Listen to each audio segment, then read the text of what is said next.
The U.S. Vice President has said there should be no doubt about U.S. commitment to its strategic shift to Asia. Speaking on Friday in Seoul, the South Korean capital, Joe Biden said there would be no change to President Barack Obama's new security strategy that emphasizes a shift, or pivot, towards the Asia region in recognition of China's growing military power. In talks with South Korean President Park Geun-Hye, and later in a speech at Seoul's Yonsei University, Biden reiterated U.S. opposition to a new Chinese air defense identification zone that has stirred regional tensions, especially between China and Japan. For her part, Park pressed Biden on China's new air defense identification zone, ADIZ, which, as well as inflaming China's territorial disputes with Japan, also overlaps South Korea's own ADIZ. South Korea has threatened to announce the expansion of its ADIZ in retaliation, a move Biden was seeking to discourage as the U.S. seeks to calm what is already a dangerously volatile mood in the region. Park said Biden's trip to the region would be of much help for peace in Northeast Asia. "We are at a point in time when the situation in Northeast Asia is very fluid and tensions in the region are escalating,"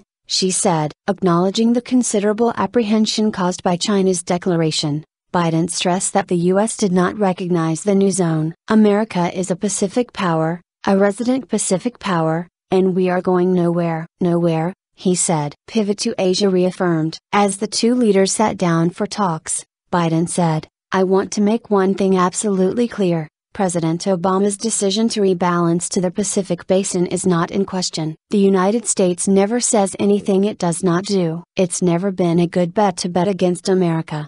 And America will continue to place its bet on South Korea." He also underlined the regional and global unity in the face of the clear and present danger of North Korea's nuclear weapons program. "Let there be no doubt, the United States is committed to do what it takes to defend our allies and ourselves against North Korean aggression. Period," Biden said. He is scheduled to tour on Saturday the demilitarized zone that has separated South and North Korea since the end of the 1950-53 Korean War. China has been pushing hard for the U.S. and South Korea to resume six-party talks on the North's nuclear ambitions, but Biden insisted North Korea must first demonstrate tangible commitment to denuclearization. His visit comes just days after South Korea's intelligence agency reported a major purge in the North Korean leadership, with the apparent toppling of leader Kim Jong-un's uncle and political mentor Jang Song-thaek. The report prompted intense speculation about the stability of the regime in Pyongyang at a time when North Korea is pressing ahead on all fronts with its nuclear weapons program. New satellite images. The threat posed by North Korea was underlined by the publication on Thursday of new satellite images that appeared to show increased activity at North Korea's main nuclear site,